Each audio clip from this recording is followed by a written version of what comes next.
યાત્રાધામ અંબાજીમાં 1200 કરોડના ખર્ચે શક્તિ કોરિડોર પ્રોજેક્ટ અંતર્ગત દબાણ હટાવવાની કામગીરી કરવામાં આવી હતી।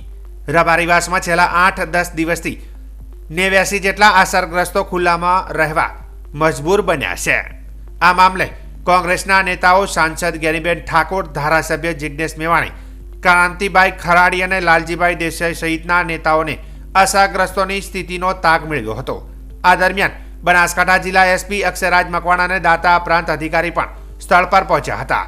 અધિકારીઓએ અસરગ્રસ્તોને વૈકલ્પિક વ્યવસ્થા અને પ્રધાનમંત્રી આવાસ યોજના હેઠળ મકાનો આપવાની બાંયધરી આપી હતી।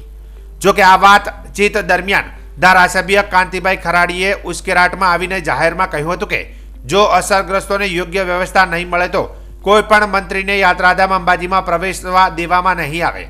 આ નિવેદન બાદ એસપીએ કાયદો અને વ્યવસ્થાની જાળવણી માટે ધારાસભ્યને આવી ભાષાનો ઉપયોગ ન કરવા સૂચન કર્યું હતું, જેના કારણે બંને વચ્ચે તીખી બોલાચાલી થઈ હતી। જોકે આવતીકાલે પરિક્રમા મહોત્સવ યોજાનાર છે। આ ઘટનાએ વહીવટીતંત્રની ચિંતા વધારી છે। ઉલ્લેખનીય છે કે દાતાના ધારાસભ્ય કાંતિભાઈ ખરાડી અગાઉ પણ જિલ્લા પોલીસ વડા સામે અનેકો આક્ષેપ કરી ચૂક્યા છે। સાથે સાથે બનાસકાંઠા સાંસદ ગેનીબેન ઠાકોરે જણાવ્યું હતું કે આજે અમે બધા કોંગ્રેસના નેતાઓ અસરગ્રસ્તોની મુલાકાતે આવ્યા છે। સરકાર દ્વારા ગરીબ લોકોને જે અહીંયા આઝાદીના સમયથી રહી રહ્યા હતા તેમના લાખોના મકાનોને પાડી દેવામાં આવ્યા છે। સરકારનો અંબાજી ડેવલપમેન્ટમાં અહીંયા કોઈને કોઈ વાંધો નથી, પણ આઝાદી પહેલાથી રહેતા આ લોકો જે કહેવામાં આવતા હોય છે કે ખેડે એની જમીન અને કબજો એનો મકાન માલિકનો હક છે, તો આ વર્ષોથી રહેતા લોકોનો હક છે। આ લોકોના મકાનને વેલ્યુએશન પ્રમાણે યોગ્ય વળતર આપવું જોઈએ।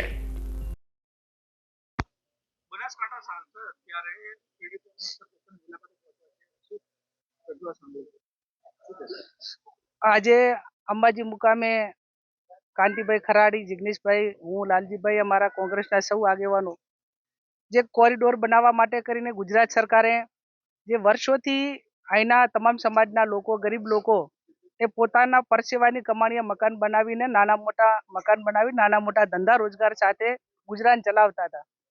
સરકાર કોઈ પણ ડેવલપિંગ કરે એમાં કોઈનો વાંધો ના હોય, પણ જ્યારે આઝાદી પહેલા આ લોકોના મકાન હોય ત્યારે તો આઝાદી પહેલા તો અને આઝાદી પછી તો કાયદો હતો કે ખેડે એની જમીન અને કબજો એનું મકાન। તો આ એ વખતના કાયદા પ્રમાણે ગણવા જોઈએ તો આ કોઈ પણ ગેરકાયદેસર નથી। આ એમની પોતાની માલિકીનો હક ગણાય અને માલિકીનો હક હોય ત્યારે એનું વેલ્યુએશન ગણીને જે સ્થળમાં જે મકાન હોય કે આ મકાનનું વેલ્યુએશન વર્તમાન સમયમાં આ પ્રમાણે થાય એ પ્રમાણે ગણીને એમને ચૂકવણું કર્યું હોત તો પણ કદાચ અમે પણ એમને સમજાવી અને પ્રયત્નો કરો। આજે પશુપાલન સાથે સંકળાયેલા છે, નાના મોટા ધંધા રોજગાર સાથે સંકળાયેલા છે અને કુદરતને અહીંયા દેર હોય પણ અંધેર ના હોય। માં જગદંબાના સાનિધ્યમાં ગરીબાના આંસુ આ લોકોએ જે પાડ્યા છે એ માં તો હંમેશા એના ચરણોમાં સ્થાન આપે, એ આશીર્વાદ આપે, કોઈનો આત્મા દુભાય એવા આશીર્વાદ કદી માં જગદંબા અંબાજી ના આપે। એટલે હું માં જગદંબા અંબાજીને પ્રાર્થના કરું કે આવા લોકોને સદબુદ્ધિ આપે અને આવા ગરીબ લોકોને હેરાન કરવા માટેનું બંધ કરે। અમે કલેક્ટરને મળીશું અને આ લોકોને રહેવા માટે અને એમની જે માગણી છે એ માગણી કઈ રીતે ગ્રાહ્ય રહે એવા અમારા બધાના સામૂહિક પ્રયત્નો રહેશે। અસરગ્રસ્તોની મુલાકાતે આવેલા વડગામના ધારાસભ્ય જિગ્નેશભાઈ મેવાણીએ જણાવ્યું હતું કે યાત્રાધામ અંબાજીમાં કોરિડોરના બહાને ઘર રાતો રાત પાડી દેવામાં આવ્યા છે। લોકોના લાખો રૂપિયાના મકાનો જમીનદોસ્ત કરી દેવામાં આવ્યા છે અને એ અસરગ્રસ્તોને વૈકલ્પિક વ્યવસ્થાને લઈને ખંડે રૂમો આપવામાં આવ્યા છે। આ સરકાર આદિવાસી ગરીબ ઓબીસી પર બુલડોઝર ફેરવાનું નક્કી કર્યું છે। તંત્ર અને સરકાર આ અસરગ્રસ્તોની વ્યથા સમજી યોગ્ય નિકાલ કરે તેવી માંગ કરી હતી।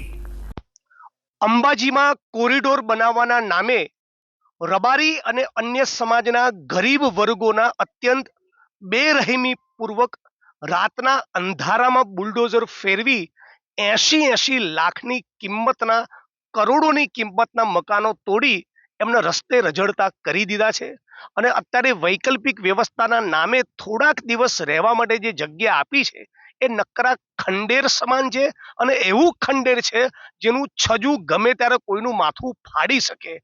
આ ભારતીય જનતા પાર્ટીની સરકારનું અસલી ચરિત્ર છે. એટલે ક્ષત્રિય, દલિત અને કોળી સમાજના મકાનો ભાવનગરમાં તોડી રહ્યા છે, અમદાવાદમાં અને અંબાજીમાં રબારી સમાજના મકાન તોડ્યા, સુભાષ બ્રિજ સર્કલ પાસે ઠાકોર સમાજના મકાન તોડ્યા. એટલે જાણે દલિત, આદિવાસી, ઓબીસી સમાજની છાતી પર બુલડોઝર ફેરવવાનો સંકલ્પ આ હિન્દુત્વનો ઠંઠો લઈને ફરતી સરકારે, ભાજપના લોકોએ કર્યું હોય એવું ચિત્ર છે. અને સાંભળવા મળ્યું છે કે હજી બીજા 2000 લોકોને અહીંથી પોતાના આશિયાના રોજીરોટી દુકાનોથી વંચિત કરવાના છે. એટલે આવો પ્રોજેક્ટ એ અમાનવીય પ્રોજેક્ટ છે, જે કોઈ પણ સંજોગોમાં થવો જોઈએ નહીં.